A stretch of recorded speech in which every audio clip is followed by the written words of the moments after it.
નમસ્કાર મિત્રો, મારી યુટ્યુબ ચેનલમાં તમારું હાર્દિક સ્વાગત છે। આજે આપણે વાત કરવાના છીએ આ એક કામબાઈ વિશેની વાત।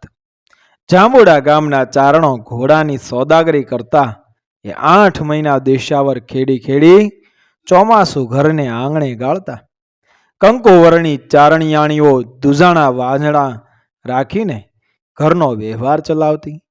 ઉનાળાની શીળી રાતે રોજ રાહડે ઘૂમતી અને ગામ ધણીના રામના ને સીતાના ગીતો ગાતી કે જામ તારું જાંબુડું રળિયામણું રે, પરણે સીતાને શ્રીરામ આવે રાઘવ કુળની જાન।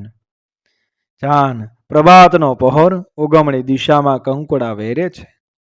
જાંબુડા ગામની સીમ જાણે સોને ભરી છે। તે ટાણે કામબાઈ નામની જુવાન ચારણી એ કુવા કાંઠે બેડું ભરે છે। કાળી કામળીમાં ગોરું મોં ખીલી રહ્યું છે। ઉજાગરે રાતી આંખો હિંગળે ભરી વાસે છે। એની આંખો તો રોજની એવી રાતી ચોળ રહેતી। લોક કહેતા કે આય તો 84 લોબડિયા વાળી દેવ્યું ભેળી રાતે આવા મંડળમાં રાસ માંડે છે, એટલે આયની આંખ્યું રાત્યું રહે છે।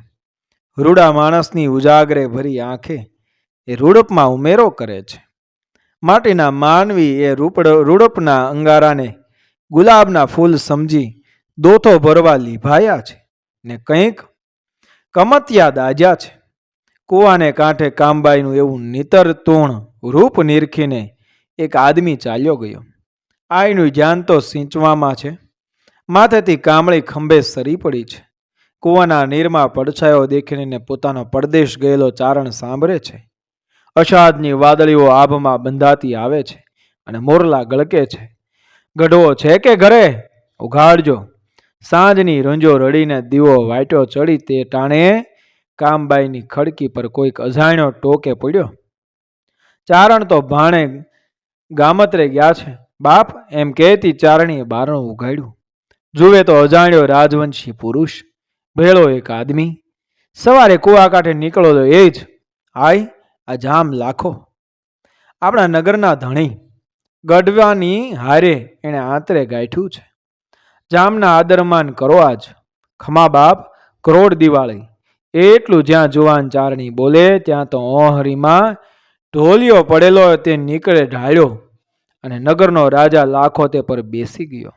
બેસીને બોલ્યો, ભાભી દેવતા લાવજો તો હોકો ભરીએ। ભાભી શબ્દ સાંભળતા તો ચારણીના માથામાં ચાસકો નીકળ્યો।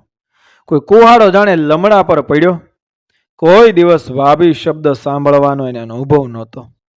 દેવતા દીધો। બીજી વાર ભાભી કહી દૂધ માંગ્યું।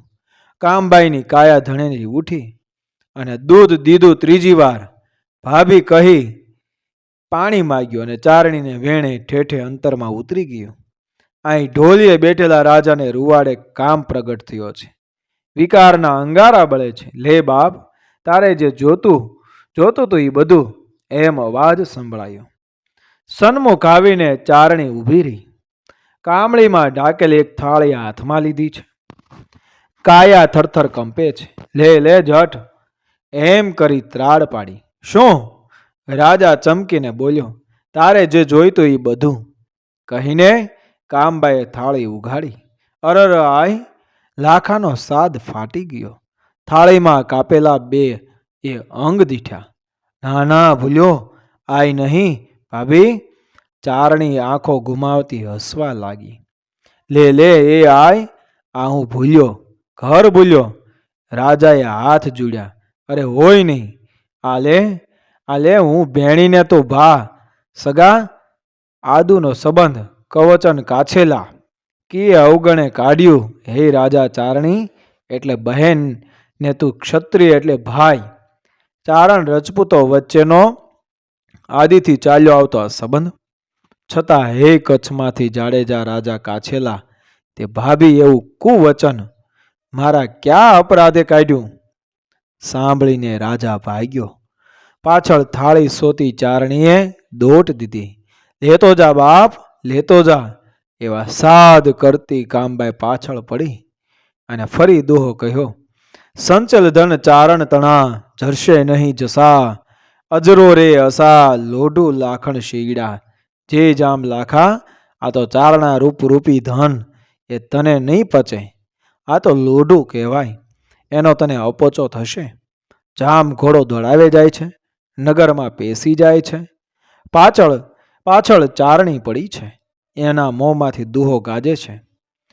ચમકપાણ લોહ યોખદી પાનગ વખ પરા, અમૃત ખાધે ન ઉતરે ચારણ લોહી બરા. લોઢું ન જરે તો તેની ઔષધિ ચમકપાણ નામનો પથ્થર છે.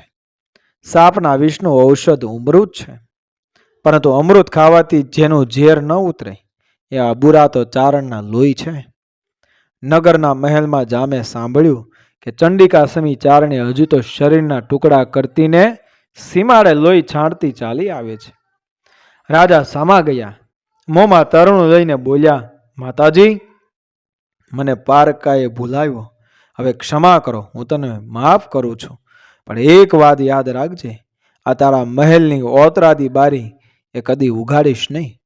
12 વરસ વીતી ગયા. જામે બીજી વાર લગ્ન કર્યા. નવ રાણીની સાથે પોતે એક દિવસ મહેલમાં એ બેઠા છે.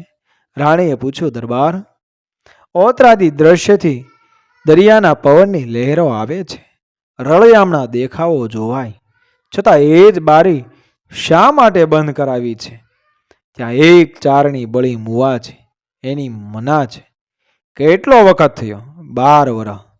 હસીને રાણી બોલ્યા, ઓહ, આજ 12 વર્ષે કાંઈ એની મનાઈને એ ગણકારવાની હોય? રાણીના આગ્રહથી એ બંધ બારીની ઈંટો કાઢવામાં આવી. સામે જ દરિયાનો ખારોપાટ એ વરસાદના જળમાં ડૂબેલો પીડ્યો હતો, અને ચોમાસા સિવાયની એ ઋતુમાં એ ખારા પાટ વચ્ચે પરગામનો કેળો પડતો હતો. બરાબર જાંબુડાથી જે કેળો આવતો હતો તે જ કેળો પણ અત્યારે એ પાણીમાં ડૂબેલો હતો. આગે આગે જાણે એ પાણી ઉપર આગ બળતી હતી. જામ લાખાએ રાણીને બોલાવ્યા.